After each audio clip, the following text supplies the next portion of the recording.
मुदाकरात्तमोदकं सदा विमुक्तिसाधकं कलाधरावतंसकं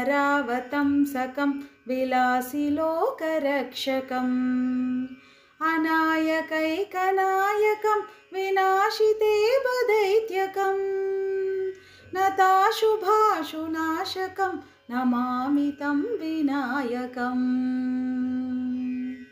न तेतरातिभीकरं नवोदितार्कभास्वरं नमः सुरारिनिर्जरं नताधिकापदुद्धरं सुरेश्वरं निधीश्वरं गजेश्वरं गणेश्वरं महेश्वरं तमाश्रये परात्परं निरन्तरम् समस्तलोकशङ्करं निरस्तदैत्यकुञ्जरं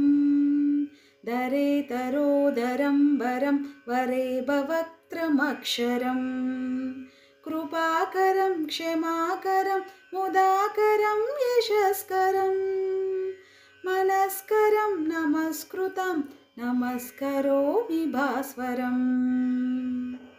अकिञ्चनार्तिमार्जनं चिरन्तनोक्तिभाजनं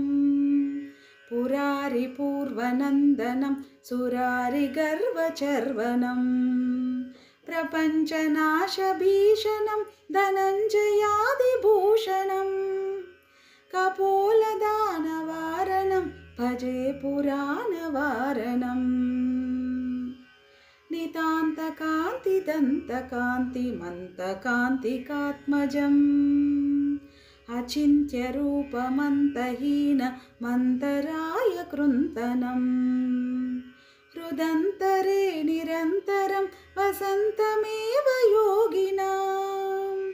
तमेकदन्तमेव तं विचिन्तयामि सन्ततम्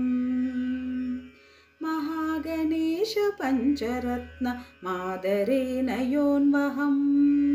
प्रजल्पति प्रभातके हृदि स्मरन् गणेश्वरम्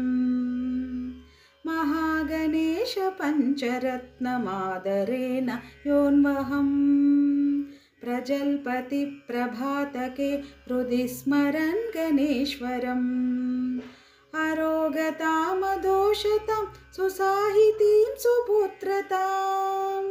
समाहितायुरष्टभूतिमभ्युपैति सोचिरात्।